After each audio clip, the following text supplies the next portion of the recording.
سلامونه قدرمنو دوستانو، هیله ده چې ټول به ښه وئ. د پاډکاسټونو لړۍ ده، په دې لړۍ کې به موږ په د ژوند په بېلابېلو مسایلو باندې به خبرې کوو له استاد شرف الدین اعظمي سره. نن موضوع زموږ په مینه باندې ده، چې مینه څه دی، د مینې اړوند هغه سوالونه چې ستاسې په ذهن کې دي هغه به ټول له استاد سره مطرح کوو. استاد ډېر په خیر راغلی خپرونې ته. استاد که په لومړي سر کې فقط دومره ووایو چې مینه څه ده؟ والله کله چې تاسو په سر کې دا خبره مطرح کړله چې موږ په مینه بحث کوو، ما ته لږ درنه وبرېښېدله، ځکه چې مینه یو ډېر پیچلی بحث ده. مینه ډېر یو پیچلی مفهوم ده، داسې اجازه راکوئ چې ووایم، او څو بوده لري، یعنې څو اړخیزه مفهوم ده. یعنې یو له هغو پیچلو مفاهیمو نه ده چې په دنیا کې یا په ټوله کې ووایم چې د انساني علومو په اډانه کې مطرح ده، او وخت نا وخت په دې اړه یعنې هغه کېږي نظر او لیدلوری دا ده چې بېلابېل زوایا سته، بېلابېلې له مختلفو اړخونو نه څېړل کېږي، څېړل کېدلی سي، بېلابېل مفاهیم او بېلابېل موارد پسې نښتلی سي، په بېلابېلو فرهنګونو، کلتورونو او دودونو او رواجونو کې فرق کوي مینه، او همدغسې په ټولنو کې همدغسې له لیدلورو نه همدغسې په مکتبونو کې، بېلابېلو مکتبونو کې، بېلابېلو علومو کې، لکه حتی په مثلا پرته له علم هم په فلسفه کې، په تصوف کې، په علم کې، په طب کې، په ارواپوهنه کې، په ټولنپوهنه کې، په پیداګوژۍ یا د ښوونې او روزنې په رشته کې، په هره برخه کې که تاسو راسئ خپل فکر وجود لري، یعنې خپله کیسه لري، خپل مفهوم لري، خپله مسله لري، خپل تعریف لري، خپله پیژندګلوي لري. یعنې موږ کولی سو ووایو چې مینه یعنې په ټوله کې که موږ راسو د مینې غورچاڼ ته یا په اصطلاح لنډو کې تعریف ته، یو ډېر ژور او عمیقه او په عین حال کې پرشوره او پرجنبه او له تلوسو، له هیجانونو او له احساساتو ډک یو حس ده یا احساس ده، داسې ویلی سم. او هغه داسې یو احساس ده چې یو انسان له بل انسان سره تړي، یو انسان له بل انسان سره وصل کوي. لکه مولانا چې وایي ما از برای وصل کردن آمده ایم، نه از برای فصل کردن. یعنې او جالبه دا ده چې په مینه کې پالنه ده، پالنه پکې ده، یعنې یو ډول پیروي پکې ده، لکه مولانا چې له شمس کوي، یا مثلا همداسې چې غني خان د خدای پاک کې د اصلي اعتقاد، د اصلي باور مسله پکې مطرح کوي، یا مثلا لکه رحمان بابا یا نور شاعران، یا لکه فیلسوفان لکه مارکس مثلا چې خپله باور ورته لري. یعنې په ټوله کې یو ډول پالنه ده، او په د پالنې په خوا کې یوه عمیقه دوستي ده، یعنې ژور حس ده، د دوستۍ ډېر عمیق حالت ده، د دوستۍ ډېر ژور حس ده، حالت ده. او یعنې کولی سو موږ ووایو چې دا حس کیدای سي د کورنۍ په اړوند دي، دا حس کیدای سي د دوستانو په اړوند دي، دا کیدای سي د ګډ ژوند د ملګري په اړوند دي، یا په ټوله کې د موجوداتو په اړوند دي، حتی له څارویو سره یي. او کله کله خو داسې پېښېږي چې یعنې په ټوله کې دا خبره کوم چې ځینې وخت وایي چې دا حس یو ډول پرته له انسانانو هم کیدای سي، مثلا له کتاب سره مینه، له بیرغ سره مینه، له وطن سره مینه، له مسلک سره مینه. خو دا ډېر هغه نه ده، دا یعنې لږ ګمراه کوونکی تعریف ده، لږ یې ګمراه کوونکی حالت ده او وضعیت ده. زه فکر کوم چې مینه ډېر ځله انساني پدیده ده، د انسانانو ترمنځ ده، او په ډېریو مواردو کې د زړه خواله، درناوی، تعهد، تفاهم او د مسؤلیت مسله ده. یعنی دغه موارد یا دغه ارزښتونه که رامنځته سول یا دغه ارزښتونو په یوه اړیکه کې یا په یوه رابطه کې رنګ پیدا که یا رنګ درلوده یا احساس شول، بیا موږ هغې اړیکې ته د مینې یا د عشق عنوان ورکوی سو یا لف چې کوم چې موږ یې پیژنو. او یعنی دا هغه په ټوله کې په عموم کې داسې کولی سو ووایو چې لږ د فروید اړخه ماخلي چې یو ډول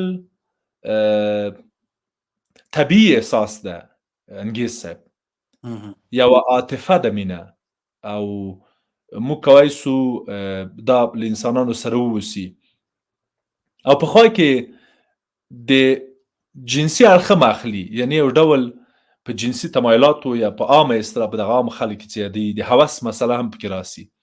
په ټوله کې یوه طبیعي مسله ده. یعنی طبیعت داسې یو څه ده لکه ما به کله کله له مراجعینو سره یا خپلو مسؤلینو سره دا خبره کوله، اوس هم کله کله دا چې راسي دا مسله، ما به ورته ویلی چې دا هغه طبیعي حس ده لکه برید. تاسو نسئ کولی خپلو بریدو ته ووایئ چې مه راشنه کېږئ په طبیعي شکل راځي، لکه خندا، لکه ژړا. او هماغه ډول چې خندا او ژړا هغه ده، یعنی یو ډول موقتي حس ده. مینه هم زما په نظر دغسې یو حس ده. خو بیا هم غواړم ووایم چې ډېر پیچلی بحث ده، ډېر پیچلې قصه ده او ډېر ژور هغه ته ضرورت لري، تحقیقاتو ته ضرورت لري. هر څوک خپل نظر پرې لري، هر څوک خپل لیدلوری لري په دې اړوند. استاد د فروید یادونه مو وکړه. فروید وایي چې مینه د خودآګاه او د ناخودآګاه ضمیر ترمنځ چې د فاصلو ډکون دی، دښته عشق وایي. بیا د ځینې نظرونه ضد او نقیض دي سره. یو ځای کې دا خبره کوي، بل ځای کې وایي چې مینه له جنسي غریزې وراخوا بل هېڅ هم نه دي. تاسې په دې اړه څه وایي استاد؟ هماغه ډول چې تاسو اشاره وکړله، د فروید نظر د مینې په اړوند، البته یو مورد اجازه راکړئ دا ووایم، اشاره ورته وکړم چې فروید په دغه برخه کې لږ قضاوت کیږي انګیز صاحب. یعنی قضاوت پې کیږي. یعنی کله چې تاسو د فروید او د مارتا ترمنځ مینه باندې بحث کوئ، یا کله چې دی 4 کاله مکمل مارتا ته انتظار باسي او دی له مارتا سره یوه ډېره عجیبه او جالبه مینه لري. دی ډېر په اخلاص مینه لري. یعنی هغه مینه چې نن پیژندل سوې یا نن یې پیژنو، یا هغه په اصطلاح ووایم چې هغه سپېڅلې مینه، مقدسه مینه، یا هغه مینه چې نن یې ارواپوهان پیژني، ده په عملي شکل له مارتا سره کړې ده. اما هغه قضاوتونه چې په فروید مرتب دي، هغه قضاوت چې د فروید په اړوند کیږي، لږ فروید پکې مظلوم واقع سوی ده انګیز صاحب. یعنی د ده په اړوند لږ قضاوت لږ بېرحمانه ده، لږ ظالمانه ده، در حالی چې دی دا خبره نه کوله چې هر هغه څه چې په دنیا کې شته هغه ډول چې نن تعریف کیږي په هغه ډول تعریف کیږي. زه یو مورد غواړم اشاره وکړم چې یعنی حتی د زموږ لیکوالو، شاعرانو، مشران هم لکه غني خان یا مثلا خوشحال بابا یا مثلا مولانا، دا هم په دې باور دي چې هغه څه چې فروید وایي. فروید په ټوله کې د مینې په اړه دا نظر لري چې مینه د جنسي غرایزو یو پالایش ده. یعنی تاسو په مستقیم ډول نیغ په نیغه مخامخ نسئ کولی یو چا ته ووایه چې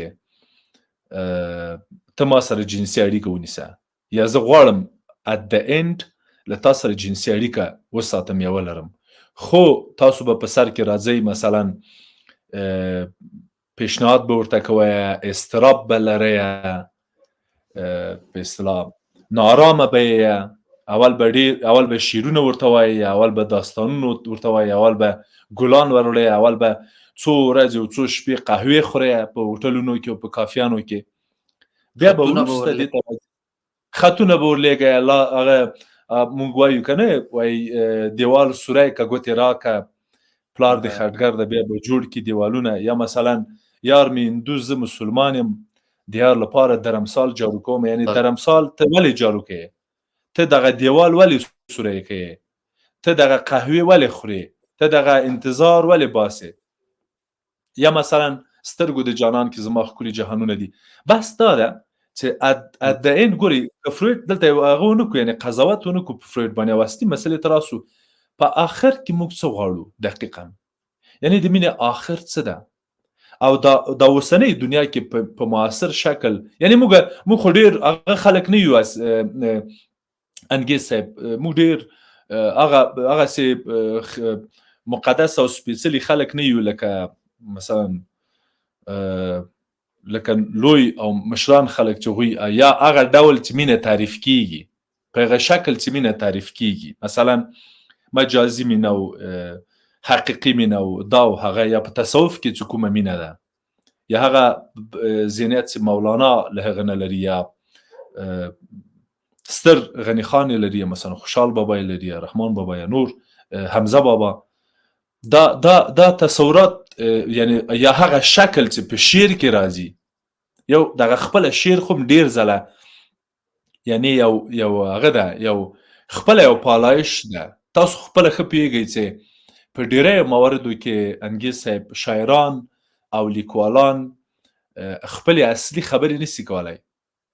زه اصلا په دې باور یم که آزادي او دیموکراسي، طنز، شعر او کاریکاتور یا دغه په اصطلاح د کارتوني یا انیمیشن دا له منځه ځي، دا ټول له منځه ځي.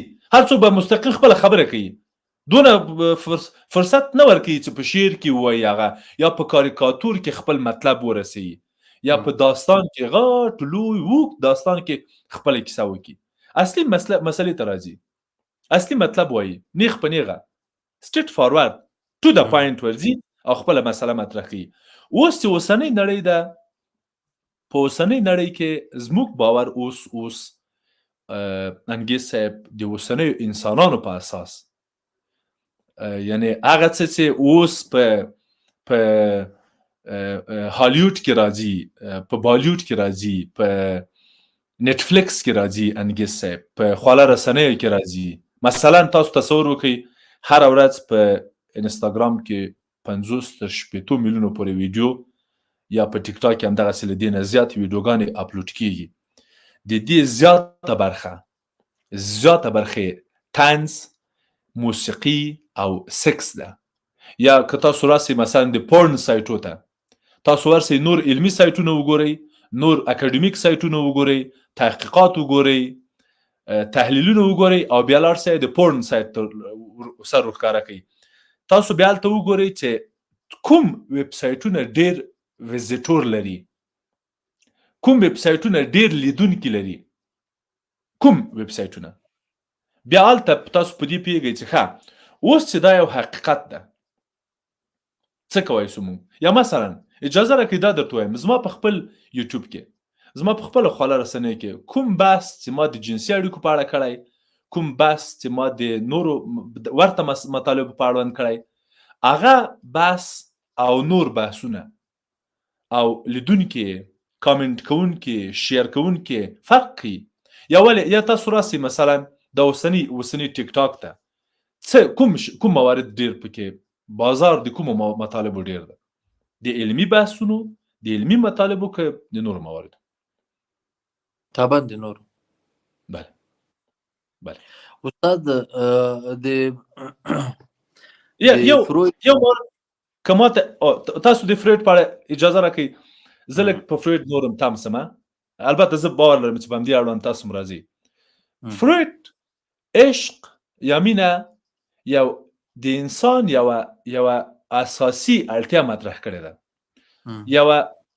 فروید په دې باور دی چې مینه یوه انساني اړتیا ده، ضرورت ده. فروید مینې ته د انسان د اصیلې اساسي بنسټیزې اړتیا په سترګه ګوري. د داسې یوه اساسي بنسټیزې اړتیا په سترګه چې له پیدایښت له ماشوم سره سته.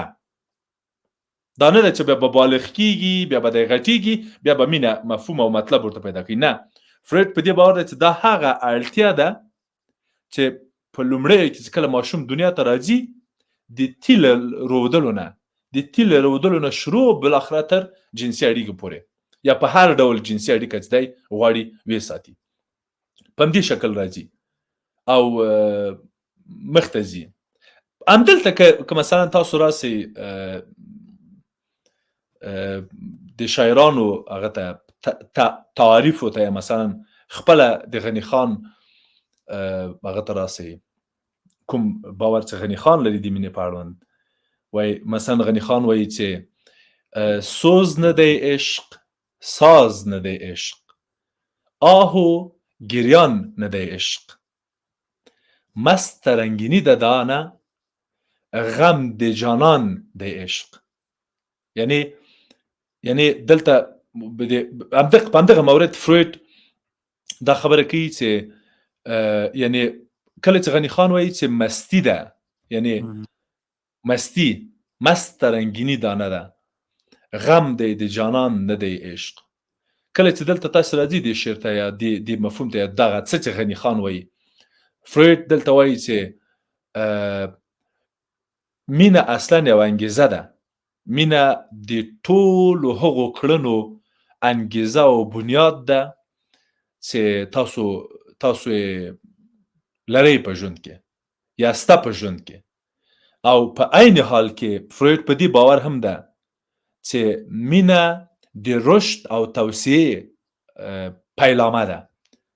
او یا مثلا غني خان په دې اړه وایي چې ماته خدای وکړي چې شعرونه سم راپیاد شي، غني خان په دې اړه وایي چې یا په یوه ډیالوګ کې وایي چې کله د خپل یو ډیالوګ کوي په خپل شعر کې، وایي چې هغې ویل مینه د اور مهرباني همداسې دی، وایي هغې وی مینه یو ګل دی. یا په یو بل بیت کې وایي چې مثلا هغې وی مینه د اور سړی وسیزي پناه سي یا پناه شي، ما وی اور چیرته بل شي جهان ګرم شي رڼا سي. اور چې چیرته بل سي، داسې په عامه اصطلاح به درته وایم، اور چې چیرته بل سي جهان ګرم سي رڼا سي. او فروید هم وایي چې مینه د رشد لامل ده، مینه د توسعې لامل ده. او په ځانګړي ډول فروید دا خبره کوي چې مینه یو ډول شخصیت هدایت کوي، یعنی ورته وایي چې مخته ځه. یعنی عیني مورد په شعر کې د غني خان په شعر کې راځي. مهرباني. غني خان چې وایي مینه دوزخ ده، سړی ړوند شي نابینا شي، ما وی ښه دی دوزخ ښه دی، له ګناهو جوړ صفا شي. هغې وی مینه غضب ده، چی شي داسې د ماشومان پکې جلیا شي. بهرحال استاد د اوس دلته یو مورد ته دلته اجازه راکوي انګیز صاحب، دلته چې کوم څه چې غني خان وایي هغه د هیلن فیشر په وینا هغه رومانتیکه مینه ده، یا د اوسنۍ ارواپوهنې په معنا هغه وابستګي ده انګیز صاحب. یعنی دغه د اور، د دوزخ، د سوځېدلو، د کباب کېدلو، د دردېدلو، یا د زړه خوړلو، یا د انتظار ویستلو، یا د ډار، یا د بیم، یا د وحشت، یا د شک دنیا چې کله موږ ورننوځو او ناامنه کېږو پکې، دغه فضا او دغه وضعیت، دا وضعیت چې کله غني خان تشریح کوي، دا د هیلن فیشر په وینا چې د مینې کالبوت شګافه ده، کالبوت شګافه یا ویم چې مور ده د مینې، هیلن فیشر وایي چې دا رومانتیکه مینه ده. او رومانتیکه مینه بله وابستگی ده په دې کې منفي اساسي په دې کې ارڅ د ډار اجبار کنټرول په پوله ولاړی او ډیر ځله د اړتیا مسله یي چې دلته بیا غنی خان خپل خبرې لري کنه خپل استدلال لري وایي چې نه کله چې د کله چې مولا سره هغه کوي ډیالوګ کوي غنی خان کنه الته ورته وایي چې ته خو ته حلوا خبرې کوي ته د دوزخ خبرې کوي ته د جنت خبرې کوي ته د هورو خبرې کوي ته خو مطلب مطرح کړی دلته ته خو د خړو په غم کې ته خو د اصلو په غم کې ته خو د شیدو په غم کې کله چې غنی خان دا مطلب مطرح کوي د مولا سره په ډیالوګ کې دلته هغه وایي هیلن فیشر چې دا ډیر ځله هغه ده رومانتیکه مینه ده غنی خانم دا خبره کوي چې دا خو دا ډیالوګ هم د کنه د سره خو چا مرکه نه ده کړې خپل دا خبره کوي اول بیت موي اوله مصرع موي دویمه مصرع موي اوله مصرع موي دویمه مصرع موي یعنی دغه کوم څه تاسو وایي انګیسه په دغه مطلب کې د غنی خان مطلب له وابستګۍ ده دلته د دغه مجازي دنیا او د دغه اوسنیو اړیکو مسله ده دغه بازاري ارتباطاتو مسله ده یعنی هغه څه چې ډیر د نیاز یا د ضرورت یا د احتیاج یا د اړتیا معنا ورکول کیږي او هغه څه چې ډیر ځله موږ جنگ پکو داوا کوو ولې رانغلې ولې وخت نه راکې ولې ماته جواب نه راکې ولې ماته وخت نه راکې ولې د څه کې ولې هغه څه کې او فروید هم دا خبره کوي چې مینه د ارتباطاتو لامل ګرځي مینه د اړیکو جوړولو لامل ګرځي مینه کې همدغه مینه ده چې د مثبت اړخیا دی یعنی دواړه ته وصل کیږي سره یعنی غنی خانو هغه بیرته سره لدی چې یو څه غم لري یعنی که څه هم موږ په اروپونه کې انګیسه په دې باور یو چې موږ ته ډیر ځله فروید د یو فیلسوف اروپو په اساس مطرح ده نه دی یو معاصر ساينټیفیک عالم یا د یو ساينس پوه اروپو په اساس نه ده مطرح چې ساينټیفیک یا اکاډمیک اروپو نه ده مطرح موږ ته فروید دی یو فیلسوف اروپو په اساس مطرح ده نه دی یو فیلسوف دریځ هم ورکو چې دلته د فروید د غنی خان په یو څه متفاوتونو یا تفاوت کې تقریبا دواړه یو خبره ده مغه یو مفهوم ده خو یو څه چې په غنی خان کې په فروید کې په نورو پوهانو کې ډیر نسته په نورو پوهانو کې ډیر نسته هغه د مینې هغه اصلي او هغه نور اړخونه چې نن اکاډمیک بحثونه هغه خبرې کوي لکه هیلن فیشر یا مثلا نور تحقیقات یا نوی علمي مقالې مطرح کوي هغه کې ډیر د غنی خان او د فروید خبرې هغه کېدای سي یو ډول کامنټ کېدای سي یو ډول تقویتي مطرح کېدای سي اما د نورو شاعرانو د نورو لیکوالانو د نورو فیلسوفانو په ان چې هغه نه ده یعنی هغه په دې باور نه ده چې نه ده هغه په دې باور نه دي اما نن معاصره نړۍ ډیر د غنی خان او د معاصرو فیلسوفانو یا د مثلا د فروید په څیر یو اروپو یا روانکاو یا روی شنون کې هغه کوي کامنټ کوي د خبرې استاد مخکې د رومانټیک مینه یادونه وکړه هیلن فیشر چې اټچمنت یا مثلا وابستګۍ ته رومانټیک مینه او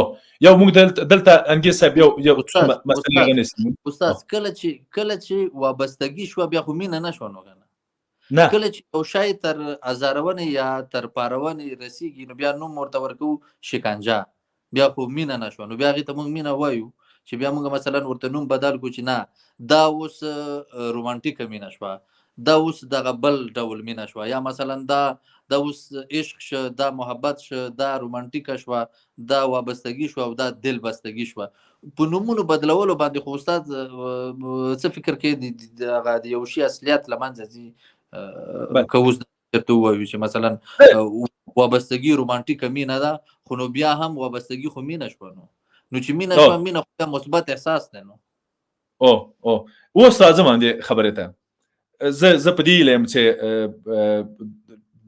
دوستان ډیر دقیق سدي مسله ته ځکه دا ډیر جدي مفاهیم دي او موږ باید جدي هغه کو په اصلاح واخلو اخسکو دقیق کله چې هیلن فیشر او د هیلن فیشر مسله راځي د هیلن فیشر څېړنې او تحقیقات ډیر مطرح دي نن سبا، ډیر اکاډمیک دي، علمي دي، هغه کوي تحقیقات کوي. یعنی اجازه راکړه دا وایم چې تجربه کوي، خلک راغواړي، خلکو سره کینی، په سلګونو په زرګونو خلکو سره ناسته ده او عملاً فیس ټو فیس خبرې کړي دي او تجربې راخستي، مرکې کړي دي او بلاخره نتیجه هغه کوي، نتیجه کوي او هغه نتیجه په اکاډمیکو بحثونو کې او لابراتوارونو کې هغه کیږي، خبرې پې کیږي. هیلن فیشر دا خبره کوي چې دا وابستګي څه ده، دا مینه ده، خو رومانتیکه مینه ده. یعنی هغه تت اړخ مینه ده، هغه منفي اړخ مینه ده. دلته شتنبرګ هم یو خبره لري، یعنی دا تنا د غنی خان، تنا د هیلن فیشر او تنا د فروید او تنا د دیو خلکو خبرې نه دي. دا البته دلته موږ غنی خان مطرح کړ، دلته نور هم شاعران سته، نور اوچت نظرونه سته. غنی خان اوس پکې راګډ سه، موږ مخ ته ورسره لاړو. دغه کوم څه چې غنی خان وایي چې دوزخ ده او دوزخ نه ده، زجر نه ده، درد نه ده، دغه اړتیا نه ده.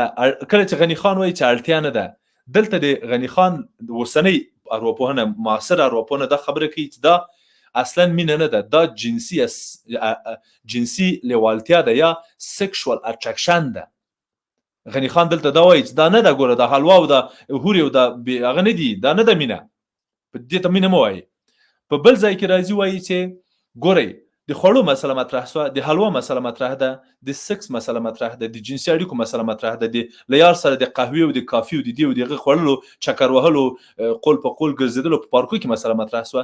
دا خو وابستګي سوه، دا هغه وایي، هیلن فیشر هم وایي او غنی خان هم وایي او نور ارواپوهان او مسله علوم هم تاکیدي. اوس که ستاسو پوښتنه دی انګیسه چې دا خو مینه سوله، نو خو چې مینه سوه خو صحیح سوله، دا خو بیا ګوره مطلقیت ده. یعنی ته راځي یو څه مطلق کوې، صحیح ده چې مینه ده، خو په مینه کې هم ډولونه دي. هیلن فیشر دې ته د رومانتیکي مینې عنوان ورکوي، زه شخصا دې ته وابستګي وایم. وابستګي یعنې بیخي له مینې نه بېلومه، خو بیا هم عاطفي احساس ده انګیسه، عاطفه ده او د عاطفې بحث ده. اختلال موږ اختلال لرو د وابستګۍ، هغه بیا دا معنا ورکوي چې موږ یو فرد ده، یو شخص ده او راوځي له هغه نه، یو شخص، یو فرد له داسې رالویږي په هماغه د دلبستګۍ مسله یا د اټچمنټ مسله چې تاسو یاده کړله. یو فرد په خپل ژوند کې داسې رالویږي، داسې را تولد کیږي، داسې را پالل کیږي، روزنه ورکول کیږي چې هغه دلبستګي اټچمنټ له مور پلار سره، له کورنۍ سره په هغه امن شکل مخ ته نه ځي او دته یو اروایي اختلال پیدا کیږي او د پاینده کې به زر وابسته کیږي، په دې وابسته سره، په هغه وابسته سره. دغه کس ته بیا موږ وایو چې دا کس اروایي اختلال لري، چې له د وابستګۍ اختلال موږ ورته وایو، یا د وابستګۍ اختلالات یا د وابستګۍ ستونزه مسله. اوس استاد اوس دغه ځکه یو پوښتنه دغسې مطرح کیږي چې اوس د مینه او د وابستګۍ دلته اوس څنګه تفکیک وکړو چې مثلا دا سړی رښتیا یا میین دی یا مثلا وابسته دی؟ ډېره ښه پوښتنه دې مطرح کړله. په څو مواردو کې غواړم زه دې مسلې ته اشاره وکړم، یعنې په څو شمیرو کې. اول مورد چې غواړم یادونه ورته وکړم هغه د احساس ده. مینه یو مثبت احساس ده، وابستگی او منفی احساس ده. مینه د احترام، د درناوي، د اعتماد او د قدردانۍ په اساس او پر پایه او بنسټ ولاړ ده، او وابستگی د اړتیا، د ویرې، د اجبار، د کنټرول او د تعقیب په اساس. عشق یا مینه چې غنی خانم ګوره اشاره ورته کوي چې مینه رڼا ده، مینه هغه ده، مستی ده، رڼا ده، ښکلا ده. غنی خان دا خبره کوي، دا خبره نننۍ ارواپوهان هم کوي، وایي بلې مینه رشد ده. فروید هم دا خبره کوله، فروید به دا خبره کوله چې مینه انساني هدایت، انسان ته شخصي هدایت ورکوي. اوسنی علوم هم دا خبره کوي، ارواپوهان هم دا خبره کوي، اوسني بحثونه هم دا خبره کوي چې مینه توصیه راوړونکې ده، مینه وده ورکوونکې ده، مینه کمال ته رسېدل دي.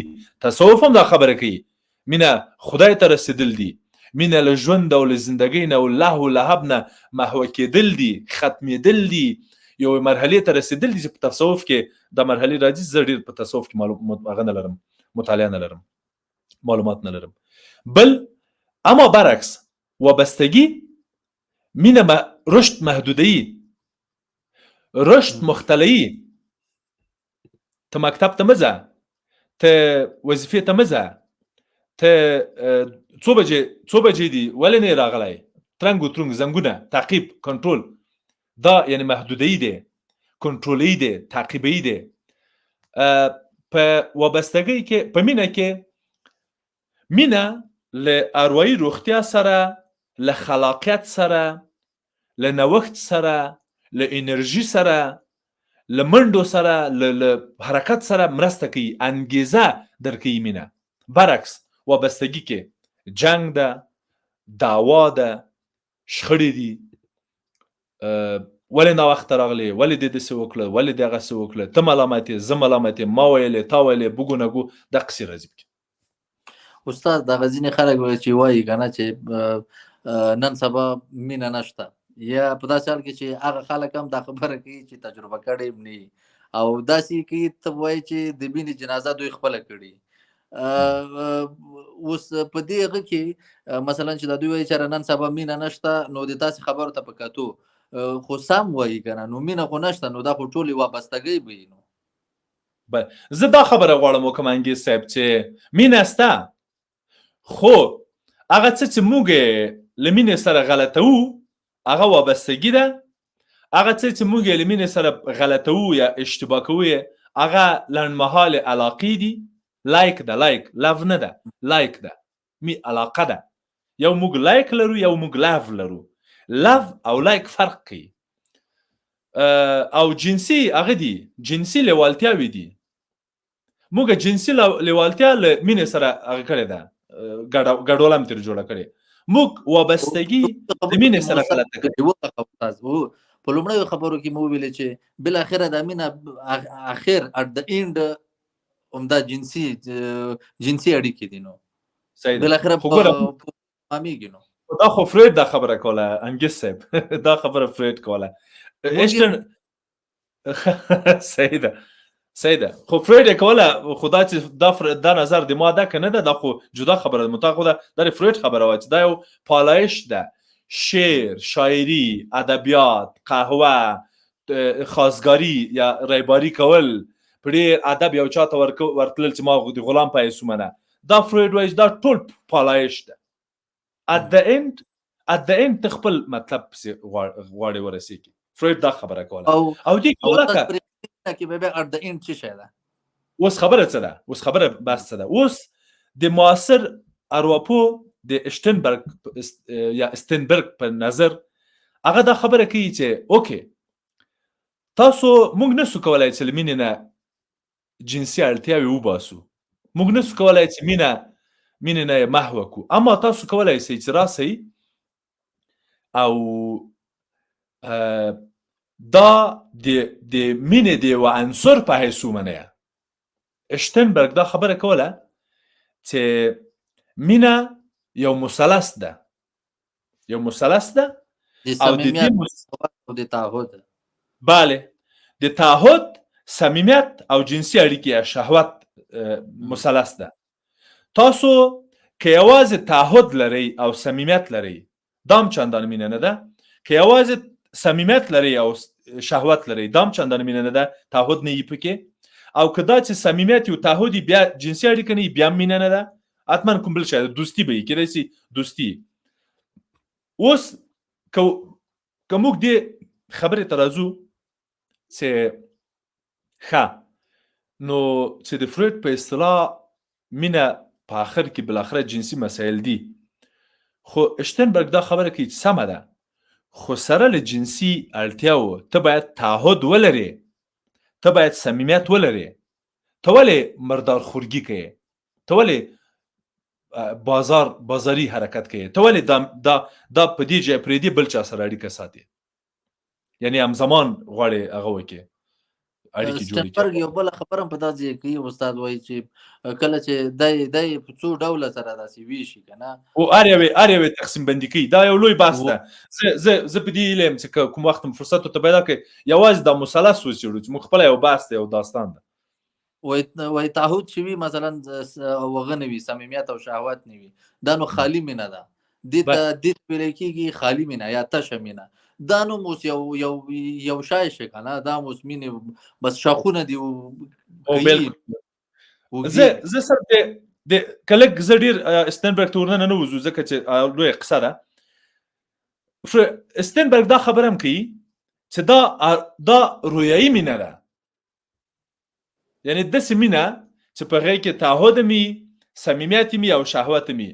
دا خبره کوي دا ډېر ځله نشته، رویایي ده، ایدئاله ده، لږ خیالي ده. سټنبرګ په دې باور ده. یعنې بیا هم همغې خبرې ته راځو چې دغه عام خلک یې کوي چې نن سبا مینه نشته. اوس خبره دا ده دغه کس چې وایي چې نن سبا مینه نشته، دی په وابستګۍ تجربه کړې ده. دی چې وایي چې مینه نشته ټوله سوء استفاده ده، دی حتما جنسي لیوالتیا تجربه کړی یا تجربه کړې. نو په دې خاطر دا خبره کېږي معمولا. او استاد مینه اعتیاد هم ده؟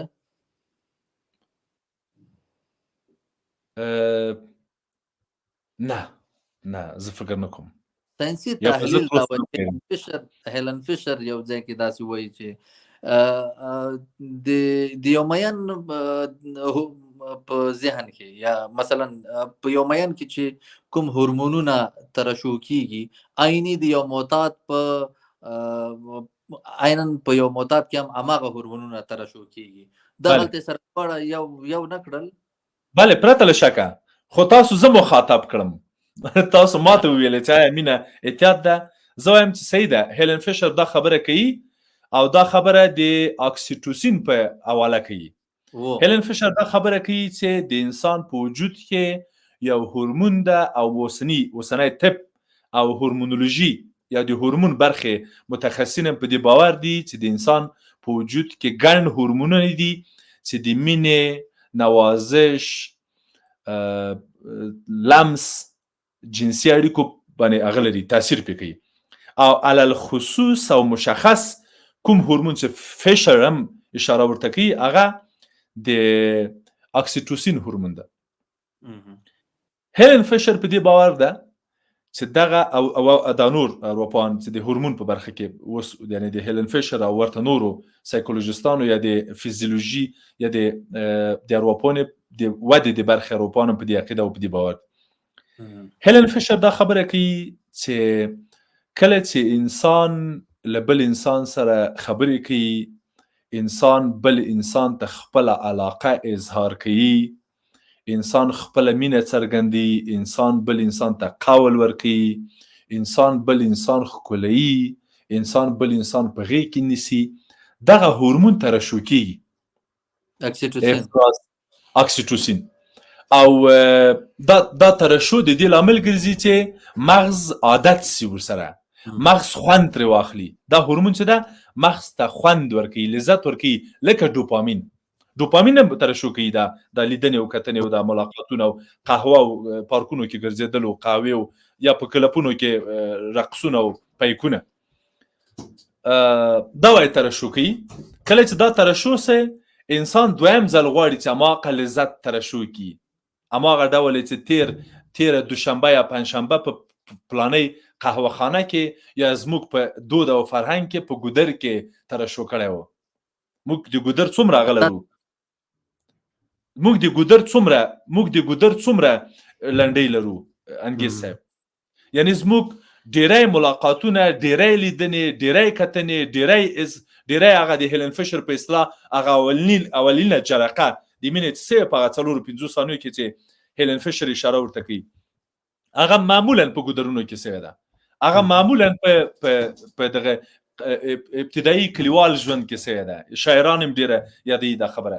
ته بیا دویم ځل ګودر ته ځې، دریم ځل بیا ګودر ته ځې، منګی هسې بانه یي، اوبه راوړل هسې بانه یي، ته عادت کېږي. هیلن فیشر وایي دا ته ځکه ګودر ته ځې او اوسنۍ اروپا ته وایي چې تاسو ځکه نجونو هلکانو کلبونو ته ځئ ډیسکوټیکونو ته منډې وروهیه رقصو ته منډې وروهئ چې دلته خو اکسیټوسین ترشح کیږي که نه دا اکسیټوسین تا بیا دویم ځل هماغه لذت چې تا په شنبه ولیده هغه اوس غواړي چې په دوشنبه هم تجربه کړي په سهشنبه هم تجربه کړي په چهارشنبه هم تجربه کړي. استاد اکسیټوسین او ډوپامین چې کله ترشح کیږي خوان کوي صحیح کله چې خوان کوي خوان خو صحیح ده نو صحیح کله چې خوان صحیح شه نو بیا اعتیاد یا دغه معتادي چې د دام خوان ده نو مینم بیا خوان شو نو اوس نو چې کله مینا بیرته راځو مینې ته نو مینا اعتیاد شوه معتادي شوه په یو مورد کې معتادي باده ده بیا خام ده او یعنی خواندم کوي سره کله چې اکسیټوسین او ډوپامین ترشح کوي خو صحیح ده که نه که اعتیاد هم بیا سمه ده خو صحیح ده. اوس خبره دا ده چې آیا ټولې روغتیاوې یا اعتیاد ټولې روغتیاوې یا ټولې د هغه مغزي یا عصبي شارتۍ یا ګډوډۍ آیا ټولې ناروغۍ دي ټولې بدې دي خپله دغه جنسي اړیکه نه ده د جنسي اړیکه اوس خبره څه ده انګیز صاحب خپله دغه جنسي اړیکه نه ده دا جنسي اړیکه اجازه راکړئ داسې تاسو ته ووایم ښه چې دا په مغز کې یو شارتي ده تاسو پوهېږئ یعنې تاسو په ډېر شدید ډول مغز کې یوه شارتي رامنځته کوئ او په هغه شدید ډول تاسو لذت احساسوئ چې هغه ته موږ اورګازم وایو دا لذت تاسو په عادي شکل نسئ تجربه کولی رابسم بیرته اکسیټوسین ته اتیا تر 15 په سلو کې اکسیټوسین اصلا په جنسي اړیکه کې تجربه کیږي 15 په سلو کې اکسیټوسین په جنسي اړیکه کې تجربه کیږي په همدې خاطر هغه ښځینه او نارینه چې منظم سالم او روغ او د ارزښتونو په بنیاد د نکاح په بنیاد د حلال او د حرامو په اډانه کې پاک ارتباطات ولري سالم ارتباطات جنسي ولري هغه کولی شي دغه هورمون په ډېر ښه ډول ترشح کړي او دغه ښه خوږ او آرامه ژوند ولري سالم ژوند ولري جنګ بیا نه کوي تاوتریخوالی نه کوي خشونت نه کوي وهل نه کوي ماشومان نه ځوري په کلي و کور کې تربګنۍ نه کوي که احیانا دغه جنسي ژوند د ده او یا د دې سالم سي. استاد روغتیاوې ټولې بدې دي؟ نه ټولې بدې نه دي ټولې روغتیاوې بدې نه دي موږ د سالمې روغتیاوې او سالمې وابستګۍ هم لرو مثلا تاسو ټولې ښې هم نه دي یعنې اجازه راکړئ دا ووایم چې موږ یو روغتیا لرو یو وبخه استاد چې لمانه کیسه بیا هغه کېږي کله چې ټولې روغتیاوې ښې هم نه دي او ټولې بد هم نه دي مثلا هم ښه لري هم بد لري روغ کس په روغ دی کس کې اکسیټوسین او ډوپامین ترشح کیږي دوی خوان ته رسیږي که هغه د هر څه شي روغتیا وي نو خوان خو ښه شی ده که نه خو خبره دا ده چې دغه خوند ته په کوم ډول او په څه شکل ترلاسه کوي دا خوند ته له ټریماډوله ترلاسه کوي دا خوند له ته له ټابلیټکې نه ترلاسه کوي دا خوند ته له الکولو ترلاسه کوي دا خوند له ته له چرسو ترلاسه کوي دا خوند ته له پورن فلمونو نه ترلاسه کوي دا خوند ته له خودارضایي ترلاسه کوي دا خوند ته له یوې حرامې جنسي اړیکې ترلاسه کوي څه رقم ترلاسه کوي او دغه خوند چې ته اخلي دا دغه خوند څومره ستا ژوند در ګډوډ کړی ده که ژوند در ګډوډ کړی او په ژوند کې د خلل ایجاد کړی د تا بزنس کاروبار ته زیان رسولی د تا کورنۍ ژوند در وران کړی ته له خپلو بچو بې پروا کړی ته له خپل کاروباره بې پروا کړی ته اوس اول نمره وې اوس اخر نمره یې ته نشو ته مخه کړی ته ورزش نه کوې ته ډنګرېږې رنګ دې زیړېږي ښه اړیکې نه لرې لاسته راوړنې ښې نه لرې بیا موږ وایو چې دا احتیاط او دغه خوندونه چې ته اخلې دا خوندونه په دې نه ارزي چې ته خپله کورنۍ له لاسه ورکړې ته خپل ژوند له لاسه ورکړې، ته ګناه احساس کې، اعتقاداتو ته دې صدمه ورسېږي، دین ته مذهب ته دې زیان ورسې، په دې نه ارزي.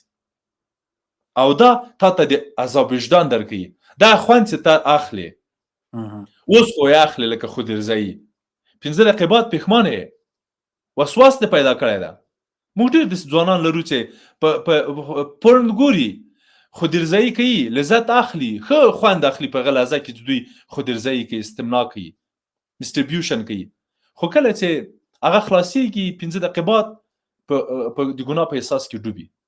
او دغه د ګناه احساس ورو ورو دوی ته اضطراب پیدا کوي، ورو ورو دوی ته وسواس پیدا کوي، لاسونه مینځي، لاسونه لړزېږي، خولې. موږ ته دفتر ته راځي، لاسونه یې خولې، په ژمي کې خرګونه خولي، په ژمي کې لاسونه هغه تویېږي، اوبه تویېږي، دغسې لړزېږي، لپېږي، وچه خولې نیولې، زیړ رنګ نیولې، ځوان تیار هلک، ځوان انرژي، دغسې به بیچاره او مظلوم او له پښو له لاسو لوېدلی چې ته باید دا هغه هغه غر دې پې اړولی دی، کوم غر چې فرهاد سوری کاوه. استاد مینه مري؟ بله مري. یا مري یا دا ووایم چې ختمیږي، هغه کیفیت له لاسه ورکوي، یا تاریخ یې تېرېږي. بیا څه کېږي؟ بیا به څه کوو؟ بیا موږ مجبور یو چې بیا یې وکړو، نګار تازه کړو. بیا یې وکړو، له سره نه، له سره یې وکړو، په همغه مینه له سره وکړو. بیا له سره شخص چې کله تکراري شو نو بیا سام نه دی، نو بیا نو دا اصلا زه فکر کوم استاد دغه مینه به نه اکسپایر کېږي، مقابل لوري ته به هغه حس اکسپایر کېږي. خو مینه خو دا حس که نه، ولې له حس نه مقابل لوري ته چې هغه حس د اکسپایر شه نو بیا ته مجبور یې لوری بدل کړي که نه. خو کېدای سي وقفې ته ضرورت وي، کېدای سي مطالعې ته ضرورت وي، کېدای سي مشاورې ته ضرورت وي، کېدای سي سفر ته لنډمهال ضرورت وي، کېدای سي خپلو یو څه تنوع ته ضرورت وي، تغییراتو ته ضرورت وي، باغبانۍ ته ضرورت وي، مسؤلیت پذیرۍ ته ضرورت وي، له سره درناوي ته ضرورت وي، له سره په خپلو کارو کې بدلونونو ته ضرورت وي، او بېرته له سره سړی مین سي. نو بیا هیڅ په همغه ډول همغسې په شدت کې. نو که دا حس ته غواړې چې ګورئ انګیز صاحب، زه 2 او 3 پوښتنو کې تاسو دې ته متوجه سوم. زه په دې باور لرم دا کوم څه چې ته مطرح کوې دا زموږ د عامو خلکو پوښتنې دي، خو ډېر مطلقیت پکې ده، ډېر مطلقیت پکې ده. ته چې اوس وایې چې زه د 2 کالو مخکې مینه نه لرم له خپلې معشوقې سره، خپلې مېرمنې سره، خپلې نامزادې سره، نو زه دا خبره درته کوم چې ته د 2 کالو مخکې ویښته کله لرې، ته د 2 کالو باډۍ کله لرې مخکې، ته د 2 کالو مخکې جنسي اړیکه کله لرې، ته د 2 کالو مخکې ټکنالوژي کله لرې، ته خو 2 کالو مخکې استاد سره کوم د فزیکي روان سره ګوره. اوس ځینې ګوره د ویښتان او دا شان دا ګوره فزیکي مسایل دي. زه اوس رواني او احساسي ایموشنل شان، زه ایموشن مې اوس سره داسې اکسپایر شوی دی، زه مقابل لوري ته اکسپایر دی. صحیح ده. خو خبره اوس څه ده؟ خبره دا ده چې ته فزیکی وجود ته دومره ثبات نه لري، احساساتو ته څومره ملا تړلې ده، احساساتو نه دومره توقع څنګه کوي؟ احساسات خو بیخي بې ثباته دي. غاښ چې بې ثباته ده، ویښته چې بې ثباته سه، جلد چې بې ثباته سه، اډوکی چې بې ثباته سه، غوښه چې بې ثباته سوه، دننه په غوښه کې په وجود کې باکتریا چې بې ثباته سوه، نو ته احساس ته څنګه داسې د مطلقیت په سترګه ګورې او دومره دې اوږده ورته نښلولې ده؟ زه استاد دا وایم چې مقابل لوري ته مې چې کله احساس بې ثباته شه نو بیا څه کول پکار دي؟ بیا باغوانۍ ته ضرورت لري، ترمیم ته ضرورت لري، بیا جوړونې ته ضرورت لري، له سره فکر کونې ته ضرورت لري، کار ته ضرورت لري. بیا غواړم اشاره وکړم، مطالعې ته ضرورت لري، مشاورې ته ضرورت لري، یا ولې له سره بیرته شاته کتلو ته ضرورت لري، بیرته هماغه د پخوا په څېر هغه ته تکرار ته ضرورت لري. زه ډېر ځله داسې پېښه شوې ده انګیز صاحب چې له سره مې وروسته له 14 کلو مې خاوند ته او مېرمنې ته پیشنهاد کړی چې مینه ورته اظهار کړه، ورته ووایه چې زه مینه در سره لرم. له سره مې ورته ویلي دي چې په غېږ کې ونیسه مېرمن دې، له سره مې ورته ویلي دي چې احترام یې وکړه، له سره مې ورته ویلي دي چې هغه پخلی وکړه، هغه خواړه ورته پاخه کړه، هغه خواړه مېرمنې ته معمولا مشوی، هغه خواړه چې تاسو په لومړیو کې هغه هوټل ته لاړه سه چې تاسو به پخوا تلئ. یو سریال ده د جسپي په نامه، انګیز صاحب اجازه راکړئ دې ته اشاره وکړم. دا جسپي کې د جسپي سریال کې دا ښځه سایکولوژیسته ده، ښه خپله ښځه سایکولوژیسته ده، ارواپوه ده، او دا هغه کوي. البته دا د دې سریال کې د یوه بد ارواپوه ژوند هغه سوی ده، د داسې یو ارواپوه چې ټول تخصصي اخلاقي کوډونه ماتوي او خلاف عمل کوي. په دې خپل هغه سره اړیکه خرابېږي، خپل میړه سره ډېر ژوند خرابېږي، اړیکه خرابېږي. دا له سره خپل میړه بیایي بار ته بیایي انګیز صاحب، له سره یې بیایي بار ته، له سره هغه راغواړي الکول راغواړي، له سره نشه کوي، له سره میینېږي، له سره ځي جنسي اړیکه نیسي، له سره حتی ډیالوګ له سره همداسې کوي. سلام تاسو ښه یاستئ بخیر یې څنګه خوشحاله سوم له لیدلو نه، له سره دغه ډیالوګ د خبرې ټول حتی لباس له سره هغه لباس اغوندي چې په سر کې دوی یو وارې لیدلی و او دوی هغسې آرایش کړی و. یعنې ډېر ځله دا ګوري دا یو سریال د خیالي مسایل دي، اما دا په واقعي ژوند کې په واقعي اړیکه کې اغیز لري، تاثیر لري. موږ 3 پړاوه لرو په مینه کې. یو پړاو د آشنایي پړاو ده، دویم پړاو د شیدایي پړاو ده، دریم پړاو عادي نورمال پړاو ده. کله چې ته راځې د آشنایي پړاو ته، ته څوک یې زه څوک یم، ستا څه خوښېږي زما څه خوښېږي، ته د چا لور یې زه د چا زوی یم، ته چېرته اوسې زه چېرته اوسم، ته کوم قوم کې زه د کوم قوم یم، ته په کومه ژبه خبرې کوې زه په کومه ژبه خبرې کوم، ته څومره عمر لرې زه څومره عمر لرم، ته څومره تحصیل دې کړی ما څومره تحصیل کړی، او خلاصه ته څه غواړې زه څه غواړم. دا آشنایي ده، دا یو څه موده وخت غواړي، دا تېرېږي. کله چې دا پروسه تېره سوله، دویمه پروسه د شیدایي راځي. واه ما خو همدغسې یو کس غوښتی، دلته نو زیاتي پیغامونه دي و لیدنې دي و کتنې دي و فداکارۍ دي و سترګو د جانان کې زما ښکلي جهانونه دي و اگر آن ترک شیرازی به دست آرد دل ما را، او دا وعدې دي و توقعات دي و هیلې دي و غوښتنې دي، او بنګلې دي جوړوي سره، قصرونه دي جوړوي سره، څه په ورځ کې 3 ساعته 4 ساعته په حمام کې مسج درته کوي، په د باران لاندې زنګونه درته وي، سړک په منځ کې روان دی، سړک په منځ کې روان دی، تا سره مسج کوي. دا کیسې شیدایي ده او دا د اعتبار وړ نه ده. که دغه لحظه خلک غواړي او مطلق غواړي او غواړي وې ساتي، دا موقتي لحظې دي. بیا دا لحظه چې خلاصه سي، بیا عادي ژوند شروع کیږي.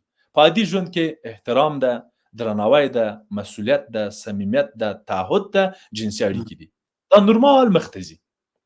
اوس که چا سره په دې پړاوونو کې سوال یا پوښتنه مطرح کیږي، کېدای شي زما ځواب به دا وي چې دا د شیدایي یوه پروسه ده. تاسو په شیدایي کې پاتې. ډیره مننه استاد، سلامت اوسئ. قدرمنو دوستانو، موږ به په راتلونکو خپرونو کې به هم له استاد نه د مینې په اړوند ډېرې پوښتنې لا پاتې دي، هغه به ورسره مطرح کوو. تاسې زموږ راتلونکي پاډکاسټونه در سره تعقیب کړئ. نو استاد ډیره زیاته مننه. د نورو خپرونو په هیله انشاءالله چې په نورو خپرونو کې به هم په دې اړوند به خبرې کوو. حتما، ولې نه، زه په خدمت کې یم. تاسو هم سلامت اوسئ. سلامت اوسئ. په مخه تشکر. خوشحاله اوسئ. سلامت. خدای پامان. سلامت.